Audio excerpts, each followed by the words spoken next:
Most people think mental breakdowns look obvious: crying, shaking, shutting down, or suddenly collapsing under pressure. But psychology says the reality is far more silent. The people who are closest to breaking rarely look broken. They often look functional, calm, and put together.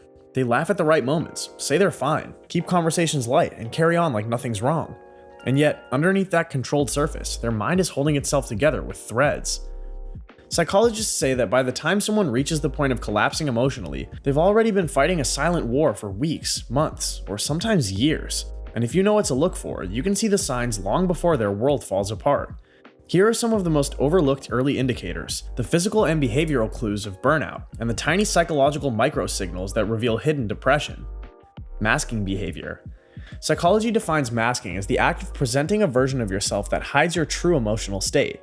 Oftentimes, it's not deception in the malicious sense, but a survival strategy built over years, formed through childhood experiences, social expectations, and moments of emotional hurt.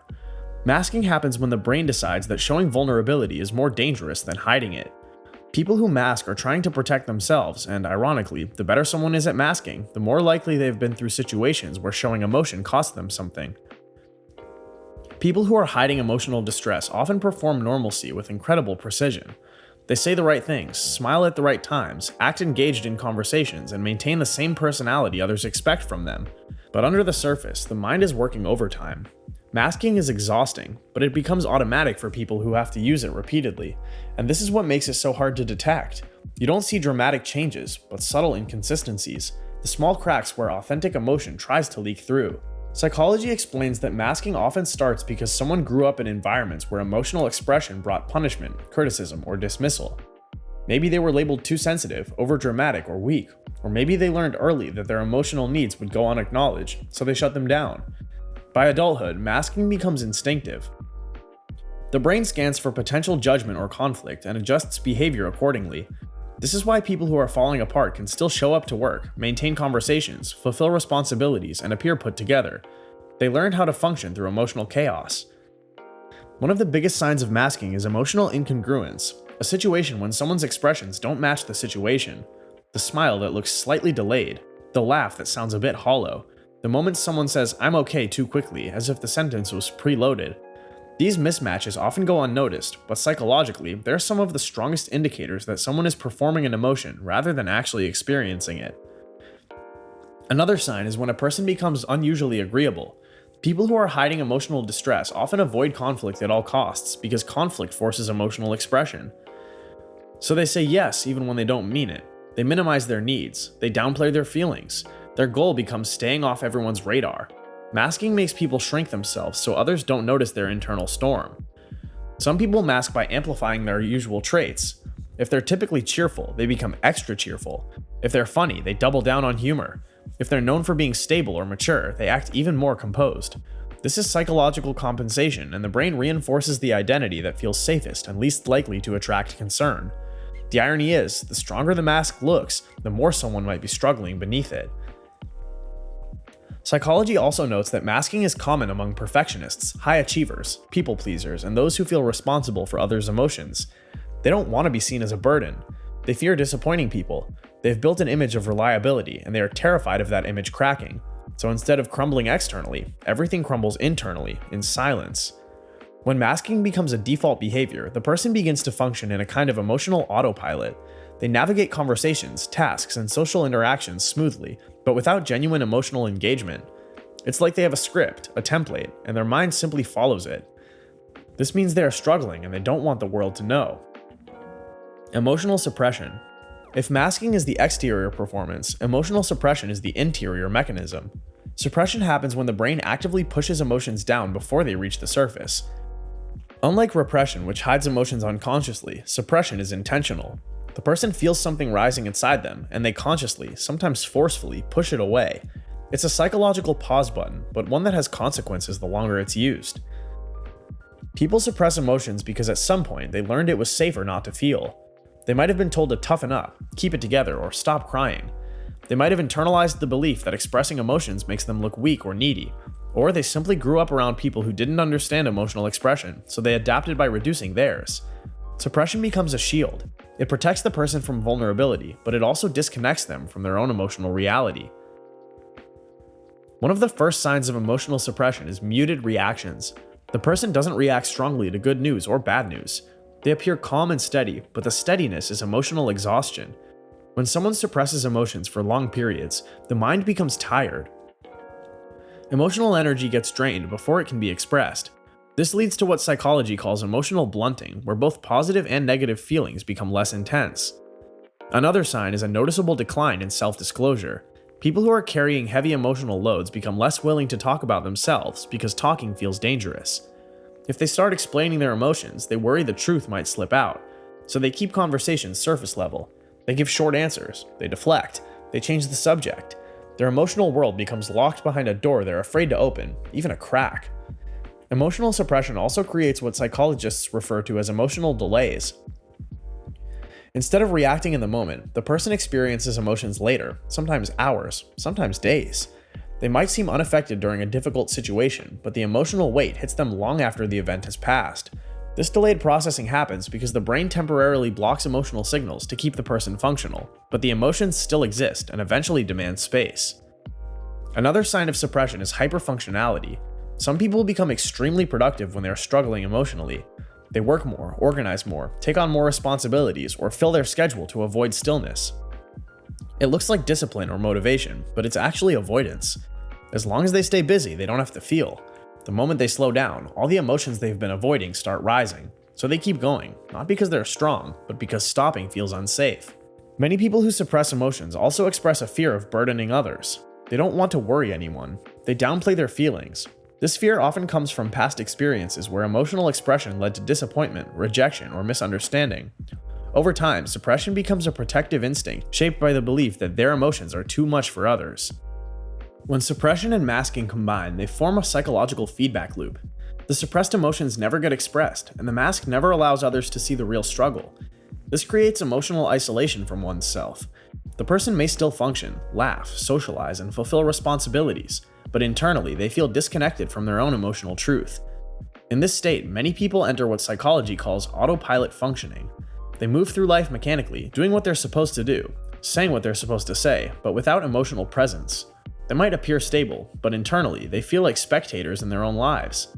This is one of the strongest indicators that someone is suppressing a great deal of emotional distress, even if they seem outwardly calm. What makes emotional suppression so difficult to spot is that it doesn't always look like sadness. Sometimes it looks like overthinking, irritability, chronic fatigue, or emotional numbness. Sometimes it looks like someone being too okay, smiling too much, or appearing unaffected by things that should realistically impact them. Suppression hides pain under a layer of competence, and that competence is what fools everyone around them. Psychology also points out that suppression is far more common in people who grew up quickly, people who had to take care of themselves, manage adult responsibilities early, or act as emotional stabilizers in their family. These individuals learn to contain their emotions because no one was available to help them hold those emotions safely. By adulthood, containment becomes instinctive, but it also becomes heavy. And that weight, carried silently, is one of the clearest signs that someone may be near a psychological breaking point. The most important thing to understand is that emotional suppression and masking are signs of someone who has learned to survive without support. They hide their pain because their past taught them that showing it is risky. They act strong because strength is their only option. They stay composed because losing control feels terrifying, and they keep quiet because they believe their emotions are a burden, not a message asking for care. When you learn to notice these signs, you begin to see behind the mask. You begin to understand that the people who look the most put together are sometimes the ones fighting the hardest internal battles. And once you understand this, you can start offering support in a way that feels safe, gentle, and genuine, long before the person reaches the point of emotional collapse. Avoidance patterns. Avoidance is one of the brain's oldest protective mechanisms. When something feels overwhelming, the mind's natural instinct is to create distance. But the tricky part is that this distance doesn't always look like fear or hesitation. Avoidance often disguises itself as productivity, independence, logic, or detachment. Many people don't realize they're avoiding something because the behavior feels normal to them. They may immerse themselves in work, obsess over routines, over-explain their decisions, or constantly stay too busy to think or feel. They may tell themselves they're focused, disciplined, or just private, but underneath those rationalizations are often a deeper emotional discomfort, one the brain has learned to steer away from. Psychology explains that avoidance forms when the mind associates certain emotions with danger. Maybe expressing sadness once led to ridicule, maybe opening up caused betrayal, Maybe fear was ignored or punished. Maybe anger created conflict that felt unsafe. Over time, the brain learns that feeling this is dangerous. And so, instead of confronting emotions directly, people develop complex patterns that keep them one step removed from what's happening inside them. Some distance themselves from relationships to avoid vulnerability. Others procrastinate to avoid failure or judgment. Some detach from goals or dreams because pursuing them brings the risk of disappointment. And some avoid their own inner world entirely. Sometimes, avoidance also becomes self-reinforcing. When you avoid something, the immediate sense of relief tricks the brain into believing avoidance is the correct choice. The more relief it brings, the stronger the pattern becomes. And without realizing it, people end up living in a loop where discomfort is never confronted. But here's the irony. Avoidance doesn't eliminate emotional discomfort, it preserves it. The brain simply stores the unresolved emotion, waiting for another moment to express it, often in ways people don't immediately recognize. They may become irritable over small things, anxious without a clear reason, excessively tired, physically tense, or mentally restless. The emotional energy still exists, it just leaks through unexpected cracks. The hardest part is that avoidance can feel like a personality. They are habits developed through past experiences and reinforced through repetition. When avoidance is deeply ingrained, the person might not even notice they're doing it. They just feel disconnected from themselves, unsure of what they want, or strangely indifferent toward things that should matter. The emotional distance can feel like stability on the surface, but underneath, it's a quiet tension that never fully releases. Avoidance doesn't always look dramatic. Often, it's the long pause before answering a personal question. It's the delayed text message. It's the feeling of being blank in emotional conversations. It's the instinct to change the subject. It's the habit of focusing on logic every time something feels uncomfortable. These micro-behaviors add up, forming a psychological shield the mind believes is necessary for survival. But avoidance has a cost. What is avoided grows heavier over time, and eventually, the emotional bill comes due through the slow erosion of clarity, connection, and self-understanding. Emotional detachment. Emotional detachment is often misunderstood. Many people think it's simply the absence of feeling, but psychology describes it more accurately as the absence of emotional engagement. It's not that the person doesn't have emotions, they just don't feel connected to them. Detachment is what happens when the mind becomes so accustomed to suppressing or avoiding emotions that it eventually stops registering them with full intensity. This doesn't happen suddenly. Emotional detachment forms gradually, usually as a protective measure. When individuals experience environments where emotional expression feels unsafe, the mind adjusts by reducing sensitivity. It's like turning the emotional volume knob down so the internal noise is less overwhelming. At first, this detachment may actually help the person cope. It allows them to stay calm during stress, think clearly in crisis, or maintain control when others lose it. Many people with emotional detachment are perceived as strong, composed, or even admirable. They're the ones who don't panic, don't overreact, and seem unaffected by situations that bother others. But beneath that perceived strength is often a psychological freeze response. The nervous system shifts into a mode that prioritizes safety over emotional intimacy. Instead of fully feeling sadness, joy, fear, or desire, the person feels a muted version, like watching life through a tinted window. They're present, but not fully immersed, aware, but not deeply touched. This detachment extends beyond personal emotions. It affects how they relate to others. Many people who are emotionally detached struggle to form deep connections, not because they don't care, but because the pathway that creates emotional closeness feels foreign or risky. They may keep conversations surface level, avoid expressing affection, or shut down when confronted with emotional intensity from others. Relationships start to feel like obligations rather than experiences. Friendships feel shallow, romance feels complicated, and family interactions feel scripted rather than sincere. The detached person often feels confused by their own reactions. They may intellectually understand that something is sad or joyful, but the emotional experience doesn't match the expected intensity. They know what they should feel, but they don't feel it strongly. This mismatch can lead to guilt, frustration, or self-criticism, further reinforcing the emotional disconnection. Some people compensate by leaning heavily on logic and analysis. They become skilled at explaining their emotions instead of experiencing them. They intellectualize everything, creating a sense of control that keeps vulnerability at a distance.